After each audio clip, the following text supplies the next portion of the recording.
ব্যক্তিত্ব এবং চরিত্রের থিম।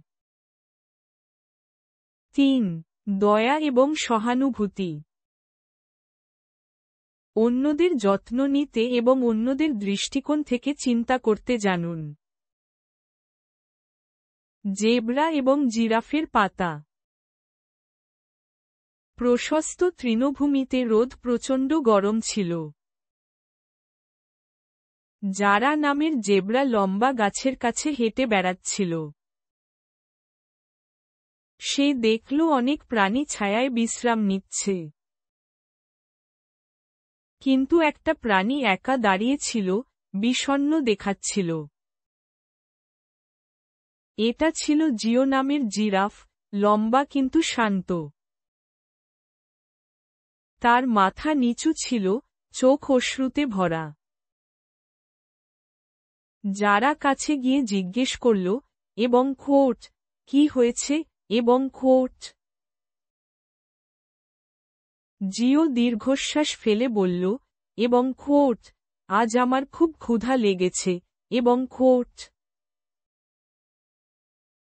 যারা উঁচু সবুজ পাতার দিকে তাকাল।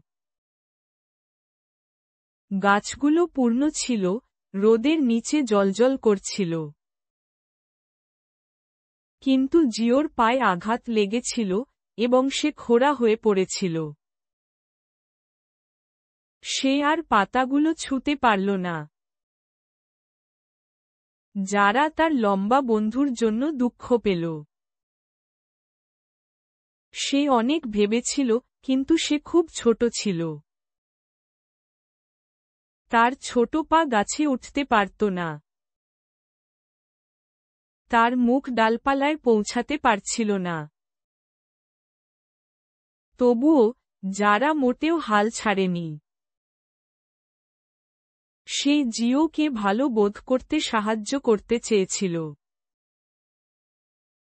সে মাঠের ওপারে তার বন্ধুদের ডাকল। এবং খোট, এখানে এসো। জিওর আমাদের সাহায্যের প্রয়োজন, এবং খোট। বানরগুলো এসে লম্বা বাহু নিয়ে দুলতে লাগল। তারা একটা ডাল টেনে নামিয়ে দিল, যথেষ্ট। কিন্তু জিওর জন্য এটি এখনো অনেক বেশি ছিল। যারা তাদের ধন্যবাদ জানালো এবং আরও ভাবতে থাকল। তারপর হাতিরা ভারী পদক্ষেপ নিয়ে এলো। তারা তাদের গুঁড়িগুলো গাছের সাথে ঠেলে দিল।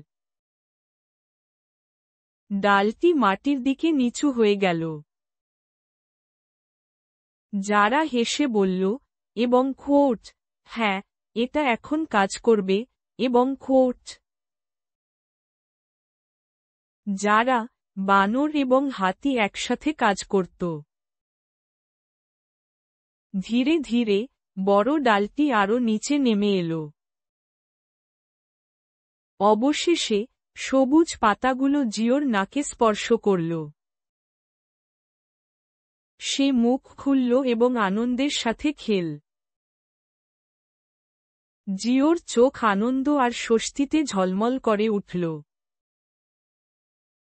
এবং খোট, ধন্যবাদ, যারা, এত যত্ন নেওয়ার জন্য, এবং খোট।